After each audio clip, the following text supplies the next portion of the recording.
ورحمۃ اللہ وبرکاتہ۔ الحمد للہ وحدہ والصلاة والسلام علی من لا نبی بعدہ، اما بعد فاعوذ باللہ من الشیطان الرجیم، بسم اللہ الرحمن الرحیم۔ ویل للمطففین الذین اذا اکتالوا علی الناس یستوفون واذا کالوہم او وزنوہم یخسرون الی آخر الآیہ۔ صدق اللہ العلی العظیم وصدق رسولہ النبی الکریم ونحن علی ذلک من الشاہدین والشاکرین۔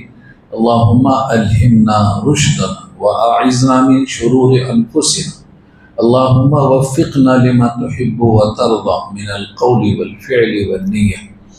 رب اشرح لی صدری ویسر لی امری واحلل عقدۃ من لسانی یفقہوا قولی، آمین یا رب العالمین۔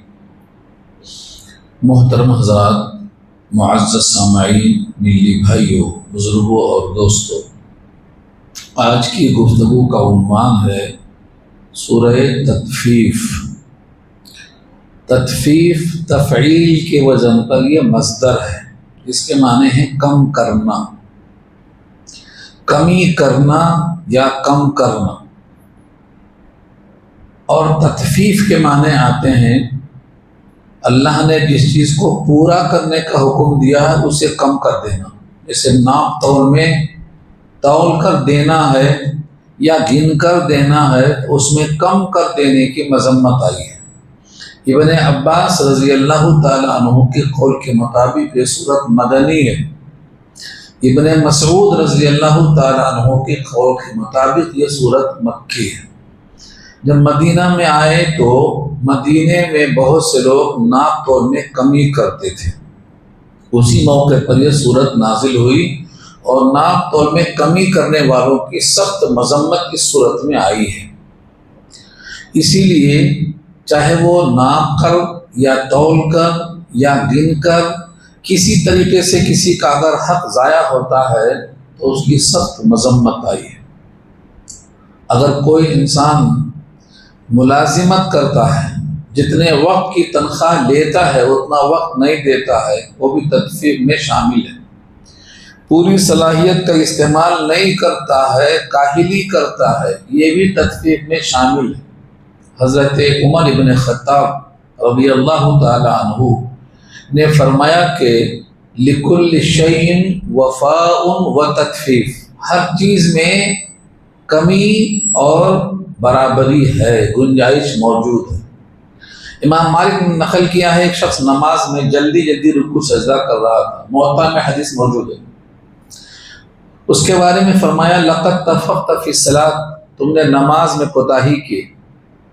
نماز میں کوتاہی ہے کہ نماز میں اعتدال نہ ہو، اطمینان نہ ہو، سجدہ اور رکوع میں بہت جلدی ہو، یہ سب تطفیف میں آتا ہے۔ حق تلفی، اگر ایک لفظ میں کہا جائے تو حق تلفی، اس کی سزا کیا ہے؟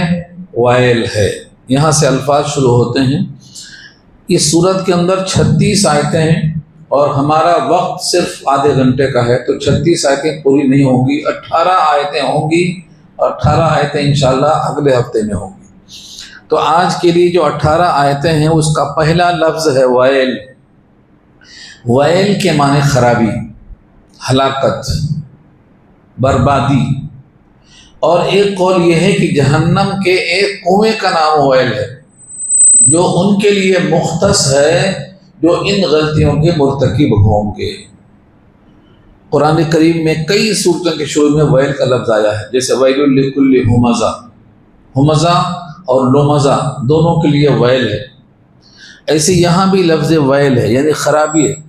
للمطففین، مطففین جمع ہے، مطفف اس کا واحد ہے اور مادہ ہے تطفیف، کمی زیادتی کرنے والوں کے لیے ویل ہے، خرابی ہے۔ چاہے وہ کمی ذاتی طور میں ہو، وزن میں ہو، گن کر دینے میں ہو، کسی طریقے سے حق تلفی نہیں ہونا چاہیے۔ اور اللہ نے سورہ الرحمن کے پہلے رکوع میں یہ واضح کر دیا ہے کہ ہم نے ترازو رکھا اسی لیے ہے، اقیم الوزن بالقسط ولا تخسر المیزان، ترازو ہم نے رکھا اسی لیے کہ ناپ تول سیدھی ہو، کسی کا حق نہ مارا جائے۔ قوم شعیب پر عذاب آیا اسی واسطے تھے کہ ان لوگوں نے ناپ تول میں کمی کی تھی۔ حضرت شعیب نے کہا تھا انی اراکم بخیر، میں تم کو دیکھتا ہوں کھاتا پیتا اچھا خاصا، تم ڈنڈی کیوں مارتے ہو؟ تمہارے اوپر اللہ کا بڑا احسان ہے۔ لیکن قوم کو جب عادت پڑ جاتی ہے حق تلفی کی تو اس کو برا نہیں لگتا ہے، تو گھٹانے والوں کے لیے ویل ہے۔ اچھا، ان کی ایک خرابی تو یہ ہے کہ گھٹا کر دیتے ہیں، لیکن جب لیتے ہیں تو پورا لیتے ہیں۔ پورا لینا عیب نہیں ہے، لیکن جب کوئی آدمی گھٹا کر دینے کا خوگر ہو جائے اور پھر بھرپور لیتا ہو تو یہ اس کے لیے مذمت کا رخ بنتا ہے۔ یہاں اللہ نے اس کو واضح کیا ہے، الذین اذا اکتالوا، وہ لوگ جب ناپ کر لیتے ہیں، اکتالوا علی الناس، یہ لفظ علی پر کے معنی میں آتا ہے، یہاں سے کے معنی میں ہے، جب لوگوں سے ناپ کر لیتے ہیں، یستوفون تو پورا پورا وصول کرتے ہیں۔ یستوفون میں یہ وفا اس کا مادہ ہے، وفا معنی پورا لینا۔ جب کوئی آدمی وفادار ہوتا ہے تو مطلب اس نے کہیں غداری نہیں کی، اسی وفا سے یستوفون باب استفعال میں گیا ہے تاکہ پورا پورا وصول کرنے کے معنی میں آ جائے۔ جب بھی کسی انسان سے جب لینے کی باری آتی ہے تو پورا پورا وصول کرتے ہیں۔ وَإِذَا قَالُوهُمْ، قالو کیل سے بنا ہے، جب کوئی چیز ناپ کر دی جاتی ہے لیٹر سے تو اس کو کیل کہتے ہیں۔ مدینہ میں زیادہ تر یہ پیمانہ چلتا تھا کیل کا، تو کیل سے بنا ہے کالو، اور جب ان کو ناپ کر دیتے ہیں، او یا وزنوہم، وزن کر کے ان کو دیتے ہیں۔ کالو کیل کر کے دینا اور وزنو وزن کر کے دینا، اور درمیان میں او، حرف او یہ عطف کے لیے آتا ہے، یا کے معنی میں۔ جب ان کو ناپ کر دیں یا تول کر دیں، یخسرون تو گھٹا دیتے ہیں۔ اب گھٹانے میں ناپ تول کا ذکر یہاں کیا ہے، اگر گن کے دینا ہے تو بھی وہی معنی ہوں گے۔ صلاحیتیں پوری لگا دینا کسی کام میں۔ جبریل امین نے کہا تھا کہ مجھے 3 چیزیں بہت پسند ہیں، اس میں سے ایک یہ ہے کہ جب کسی کام کو کیا جائے تو صلاحیتیں پوری لگائی جائیں۔ بذل الاستطاعہ، بذل الاستطاعہ کے معنی مکمل لگا دینا۔ بہت سے لوگ صلاحیتیں چھپا کر رکھتے ہیں، کاہلی کرتے ہیں، پورا وقت نہیں لگاتے ہیں، جو بھی کام کرتے ہیں سلیقے سے کرنا چاہیں تو اور اچھا کر سکتے ہیں مگر نہیں کرتے۔ یہاں فرمایا کہ ان کی ایک ہی خرابی ہے، ان کا گمان یہ ہے کہ دوبارہ محشر میں جمع نہیں ہوں گے، جو کچھ ہے کھا پی کے یہیں ختم ہو جائے گا مسئلہ۔ ان کا یہ عقیدہ ہی ان کو مجبور کرتا ہے خرابیوں کی طرف۔ لہذا یہاں سے سوال ہے، الا یظن اولئک انہم مبعوثون، یہ ایمان مفصل کا آخری حصہ ہے۔ آپ کو ایمان مفصل یاد ہونا چاہیے۔ آج کل بہت سے لوگ میڈیا پہ باتیں کرتے ہیں فلاں صاحب کے بارے میں اور فلاں صاحب کے بارے میں، اچھا کوئی بولتا کوئی برا بولتا۔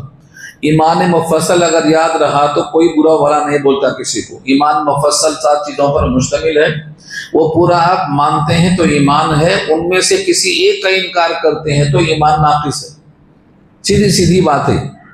تو ایمان مفصل میں آخری کیا ہے؟ والبعث بعد الموت، یہاں اسی بعث سے مبعوث ابجکٹ ہے، مفعول ہے اس کا، یعنی الا یظن اولئک، کیا گمان کرتے ہیں وہ لوگ، انہم کی بے شک وہ لوگ، مبعوثون، یہ مبعوثون کے ساتھ الا لگا ہوا ہے۔ الا یظن مبعوثون یعنی وہ کیا گمان نہیں کرتے ہیں کہ اٹھائے جائیں گے مرنے کے بعد، قصہ ختم۔ ہمارے پاس بہت سے لوگوں کا عقیدہ ہے مر گئے قصہ ختم، اب کیا جیتے کیا اٹھتے کیا حساب ہوتا، کون جیتا ہے کون جیتا ہے، یعنی دماغ میں ہے کہ مر گئے قصہ ختم ہو گیا، مگر شروع ہوا ہے اصل میں نے پہلے بھی اس کا ذکر کیا ہے کہ یہ آپ کی منزل نہیں ہے، یہ گزرگاہ ہے، اور یہ ہمارے نبی نے کہا کن فی الدنیا کأنک سبیل او کأنک،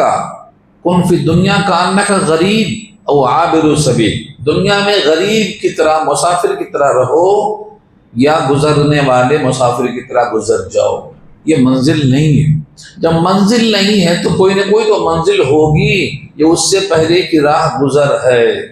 جیسے ماں کے پیٹ میں تھے وہ منزل نہیں تھی، 9 مہینے کا سفر تھا، باپ کے صلب میں تھے وہ منزل نہیں تھی۔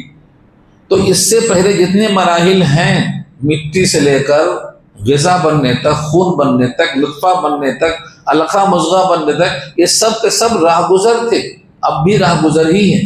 ابھی زمین کا پیٹ باقی ہے، وہ بھی ایک منزل ہے، وہ بھی مستقل جگہ نہیں ہے۔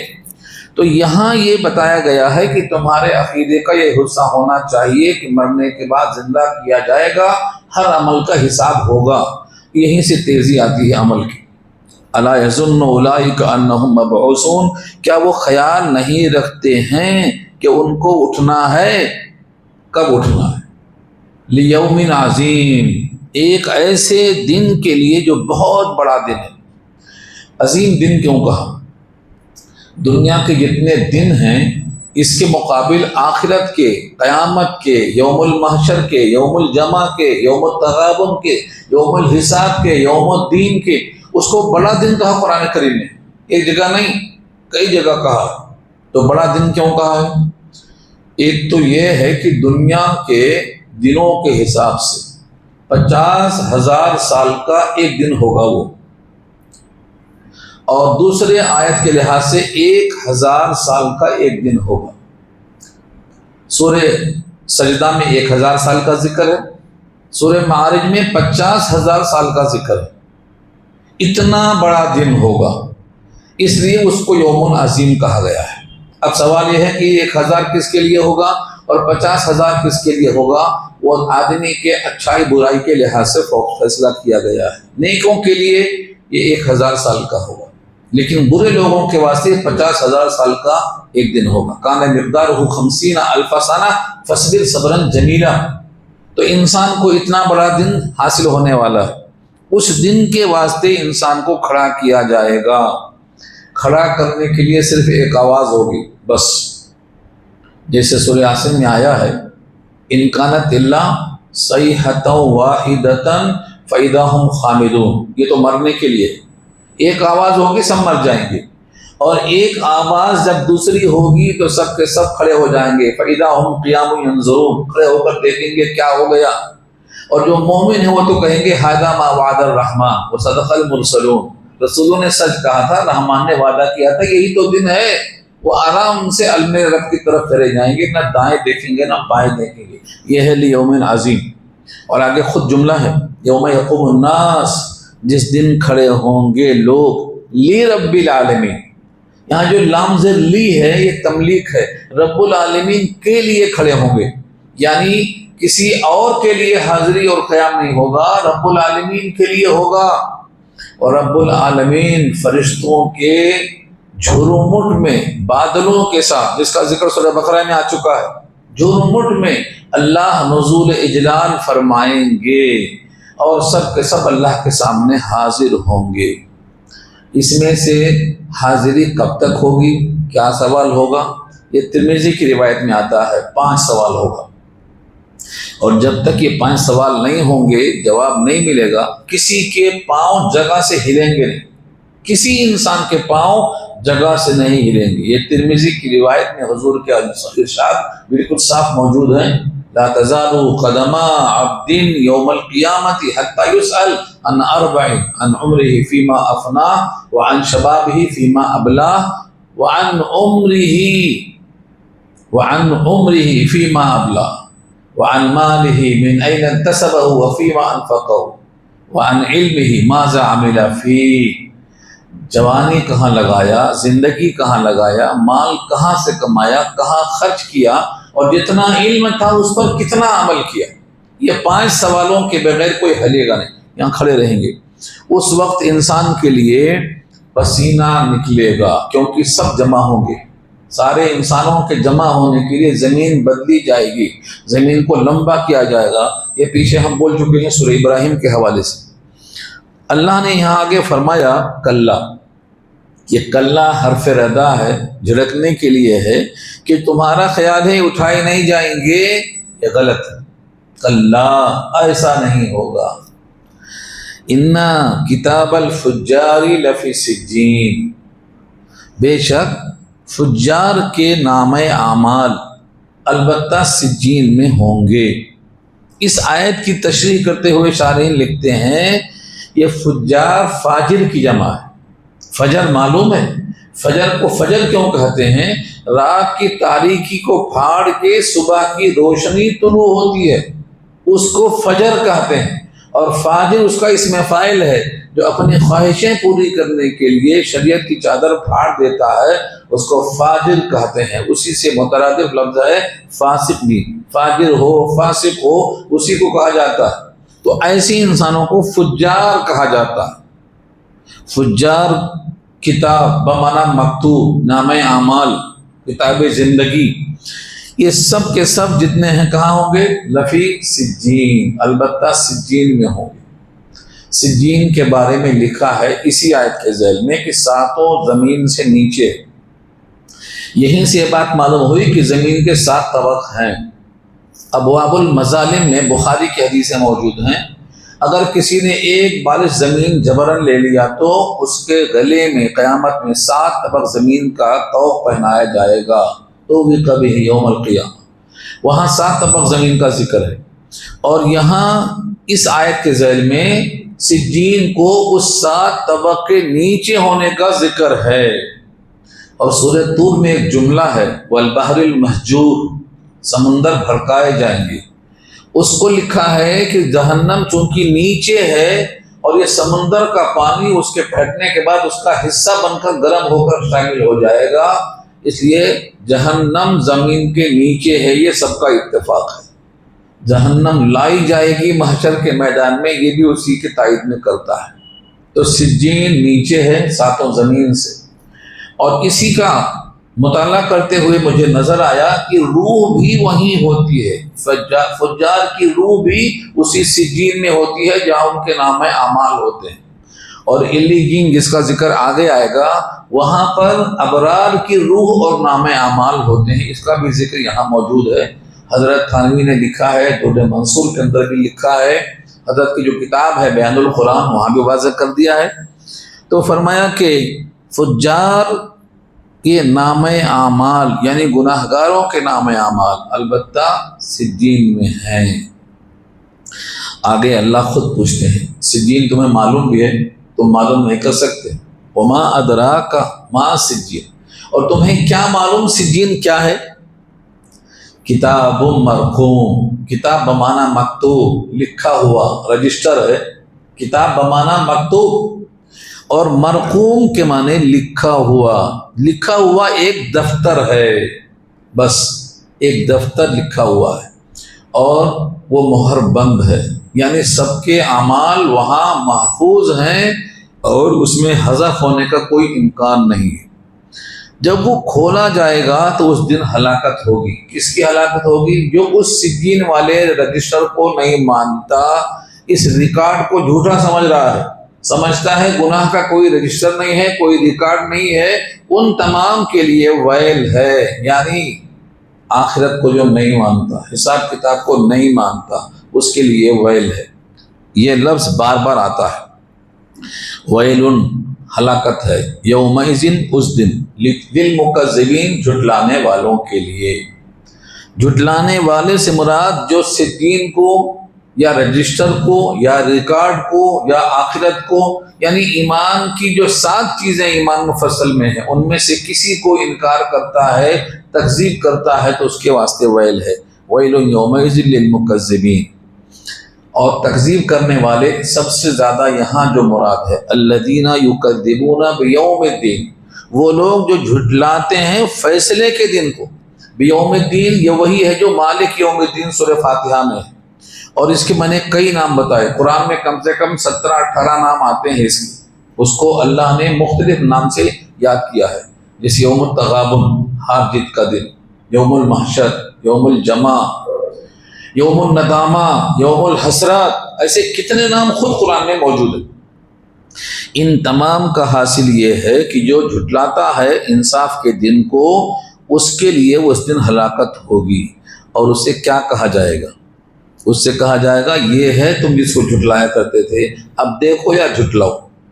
وما یکذب بہ الا کل معتد اثیم، دو صفتیں ہیں، وہی جھٹلاتا ہے اس دن کو جس کے اندر دو خرابیاں ہوں، ایک معتدن، اعتدا حد سے آگے بڑھنا، جو انسان کی لمٹ ہے حد آدمیت کی اس سے آگے بڑھنے والا، اور اثیم گناہگار، آثم اسم فاعل ہے اور اثیم صیغہ صفت ہے، یعنی بہت گناہ کرنے والا، جیسے حسین بہت حسن والا ہوتا، ویسے ہی اثیم بہت زیادہ گناہگار، اور معتدن حد سے آگے بڑھ جانے والا۔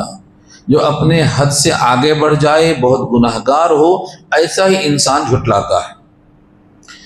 جھٹلانے کی ایک شکل یہ بھی ہے، اگر آپ کے سامنے آیتیں پڑھی جائیں، قرآن کریم کی آیتیں پڑھی جائیں، نبیوں نے پڑھا ہے، اذا تتلی علیہ آیاتنا، جب ان پر پڑھی جاتی ہیں ہماری آیتیں، آخرت سے متعلق والی خاص طور سے، قالا، تو کہتے ہیں اساطیر الاولین، اگلوں کی داستان ہے۔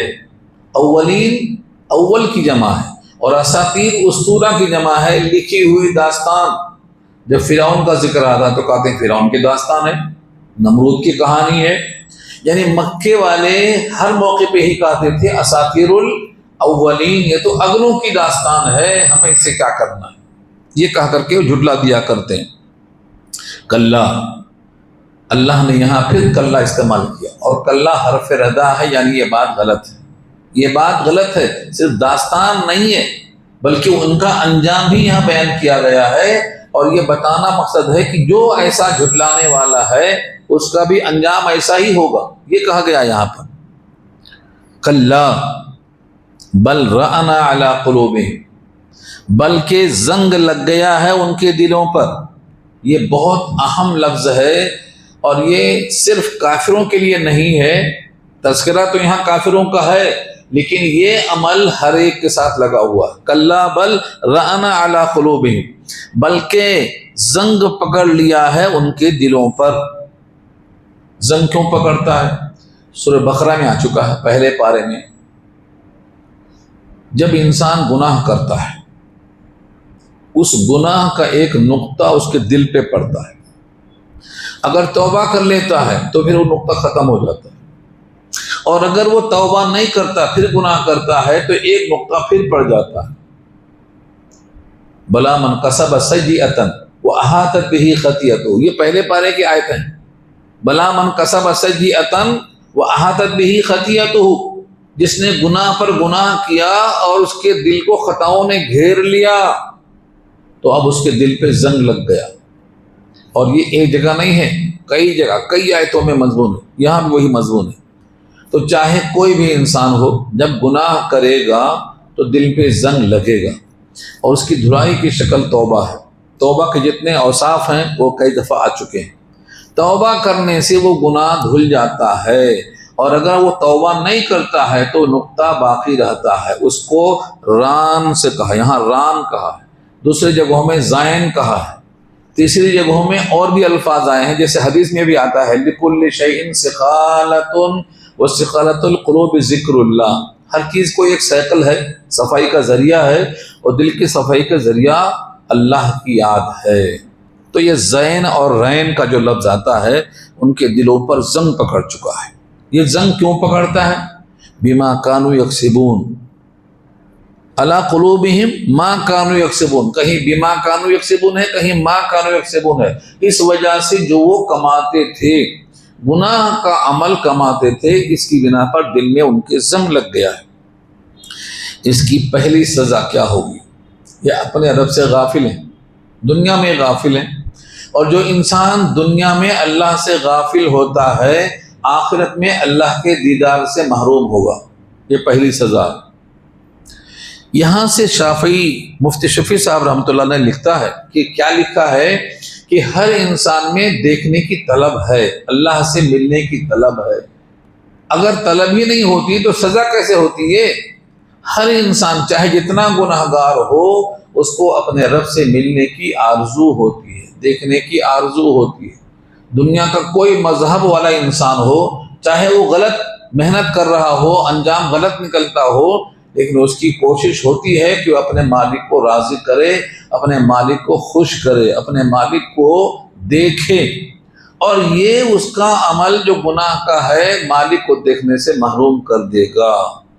اس کا مطلب جو یہ کام نہیں کرے گا وہ محروم نہیں ہوگا، وہ اپنے رب کو دیکھے گا، اور رب کو دیکھنا سب سے بڑی نعمت ہوگی۔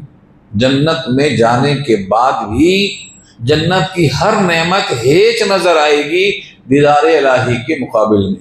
اس کا ذکر سورہ یونس پارہ 11 میں اللہ نے کیا ہے، للذین احسنوا الحسنى وزیادہ۔ للذین احسنوا، جنہوں نے اچھے کام کیے ان کے لیے حسنہ ہے، یعنی جنت ہے۔ وزیادہ، یہ زیادہ کیا ہے؟ اللہ کا دیدار ہے، جو جنت کی ہر نعمت کے بعد ملے گا۔ اور یہ جو مجرم ہیں وہ اس دیدار سے محروم ہوں گے۔ کلا انہم، ہرگز نہیں، بے شک وہ لوگ، ان ربہم، اپنے رب سے، یومئذ، اس دن، لمحجوبون، حجاب میں ہوں گے۔ محجوب مفعول ہے، یہ حجاب اس کا مادہ ہے۔ اردو میں حجاب بولا جاتا ہے، اور حجاب پہ تو بہت جھگڑے ہوئے ہیں، سب کو معلوم ہوگا حجاب کا لفظ کیا ہے۔ تو محجوب کے معنی چھپا دیانا۔ ایک کتاب کا نام بھی آیا ہے کشف المحجوب۔ کشف المحجوب کے معنی جو چیزیں لوگوں سے چھپی ہوئی ہیں ان کو کھول کے رکھ دیا گیا ہے۔ کشف بھی اس کا ایک حصہ ہوتا ہے، اسی واسطے اس کا نام ہی ہے کشف المحجوب۔ یہ محجوب رکھے جائیں گے اس دن اپنے رب سے، یعنی رب سے ان کو دکھایا نہیں جائے گا، اور دیکھنے کی طلب ہوگی۔ آپ کو حضرت موسیٰ کا واقعہ معلوم ہے، ایک ہے زیارت ہونا، ایک ہے ملاقات ہونا۔ ایک صاحب نے سوال کیا تو ان کا جواب دے رہا ہوں میں بریکٹ میں آ کے، کہ ملاقات ہونا الگ چیز ہے، زیارت ہونا الگ چیز ہے۔ طور پہ موسیٰ سے ملاقات ہوئی لیکن زیارت نہیں ہوئی، اور معراج میں حضور پاک سے ملاقات بھی ہوئی اور زیارت بھی ہوئی، یہ دونوں فرق ہے۔ تو جنتیوں سے ملاقات بھی ہوگی اور زیارت بھی ہوگی، یہ دونوں فرق قرآن میں ظاہر کیا گیا ہے۔ اس کے بعد فرمایا کلا انہم عن ربہم یومئذ لمحجوبون، اپنے رب سے حجاب ہوں گے، دیکھے نہیں جائیں گے۔ ثم انہم، اچھا اور ایک آیت اس ساتھ آئی ہے تیسرے پارے میں، اللہ سے حجاب میں ہونے کا مطلب ان سے اللہ بات نہیں کریں گے، ان کی طرف نظر کرم نہیں کریں گے۔ ولا ينظر الیہم یوم القیامہ ولا یزکیہم، نہ ان کا تزکیہ ہوگا، نہ ان کی طرف نظر کرم ہوگا، اور نہ ان کے لیے اللہ کی رحمت متوجہ ہوگی۔ ولا یکلمہم اللہ یوم القیامۃ ولا یزکیہم ولا ینظر الیہم، یہ سب اوصاف موجود ہیں۔ اس کے بعد ثم انہم، پھر بے شک یہ لوگ، لصال الجحیم، لصال الجحیم میں جو لام ہے تاکید کا ہے، اور سالو سل جڑنے اور ملنے کے معنی میں آتا ہے، جہنم کے اندر داخل ہو جائیں گے۔ لصال الجحیم کے معنی وہ جہنم میں گرنے والے اور پہنچنے والے ہیں۔ اب جہنم میں جب گریں گے تو اب جہنم کا انکار کیسے کریں گے؟ اسی واسطے ان سے اب کہا جائے گا، ثم یقال، پھر کہا جائے گا، ھذا الذی کنتم بہ تکذبون، یہی ہے وہ تم جس کا انکار کیا کرتے تھے، تم جس کی تکذیب کیا کرتے تھے، تم جس کو جھٹلایا کرتے تھے دنیا میں، یہی وہ ہے جہنم۔ اب تم اس کا انکار کرتے ہو تو کرو۔ یہی لہجے میں سورۃ دخان میں کہا گیا ہے، ذق انک انت العزیز الکریم، تو بڑا عزت دار تھا، بڑا دنیا دار کہلاتا تھا، اب اس کا ذائقہ چکھو، اب چاہے تو جھٹلا دو چاہے تو تسلیم کر لو۔ ذق انک انت العزیز الکریم۔ تو جھٹلانے والوں سے یہ کیوں کہا جائے گا؟ تاکہ وہ اب جھٹلانے کی اگر سکت رکھتے ہیں تو جھٹلائیں، ورنہ اپنے کیے ہوئے وقت پچھتائیں گے وہ۔ اس کے بعد ان کا جو مضمون تھا اس جہنم کے اندر، یہ کب تک پڑے رہیں گے اور کب تک ان سے اللہ بات نہیں کریں گے، ان کو دیکھیں گے نہیں؟ ہزاروں سال یہ لوگ ایسے ہی رہیں گے، ہزاروں سال، مکث دوام۔ اور اگر یہ بات کرنا چاہیں گے اور کہیں گے داروغ جہنم سے کہ اپنے رب سے کہو ایک دن کا عذاب میں تخفیف کر دے، یخفف عنا یوما من العذاب، سورہ مومن پارہ 24، اپنے رب سے کہو۔ قالوا یا مالک، اے مالک، یہ داروغ جہنم کا نام ہے، یہ بھی سورہ مومن پارہ 24 میں ہے۔